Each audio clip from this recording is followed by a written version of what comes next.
राज्य विधिमंडळाच्या हिवाळी अधिवेशनाला काल सोमवारपासून उपराजधानी नागपूर इथं सुरुवात झाली। या अधिवेशनात शेतकऱ्यांसह विविध घटकांच्या प्रश्नांवरून महायुती सरकारची कोंडी करण्यासाठी विरोधकांची महाविकास आघाडी मोर्चे बांधणी करत असताना एक धक्कादायक व्हिडिओ समोर आलाय।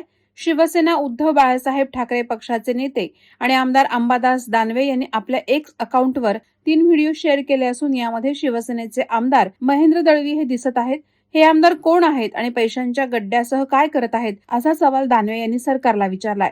अंबादास दानवे यांनी शेअर केलेल्या 3 व्हिडिओंपैकी 2 व्हिडिओंमध्ये एक व्यक्ती नोटांच्या बंडलांसह दिसत आहे, तर तिसऱ्या व्हिडिओत एकनाथ शिंदेच्या शिवसेनेचे अलिबाग मुरुड रोहा मतदारसंघातील आमदार महेंद्र दळवी हे दिसत आहेत। हे व्हिडिओ शेअर करत दानवे यांनी सरकारचा खरपूस समाचार घेतलाय।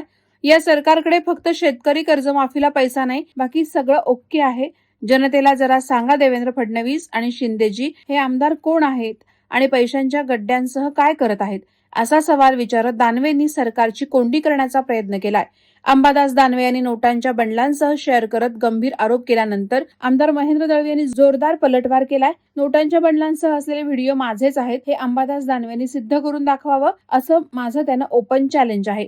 त्यांना आता पक्षात कोणीही विचारत नाही, त्यामुळे ते ब्लॅकमेलिंगचे धंदे करत आहेत। अशा व्यक्तीची दखल घ्यावी एवढे ते मोठे नाहीत, मात्र मी हिवाळी अधिवेशनातही हा मुद्दा उपस्थित करणार आहे, अशी माहिती आमदार दळवी यांनी दिली आहे। वादळवारा लाईव्हसाठी न्यूज ब्युरो, रायगड। नवी मुंबई व रायगड जिल्ह्यातील ताज्या बातम्या आणि घडामोडींसाठी सबस्क्राईब करा वादळवारा लाईव्ह चॅनल आणि दाबा बेल आयकॉन।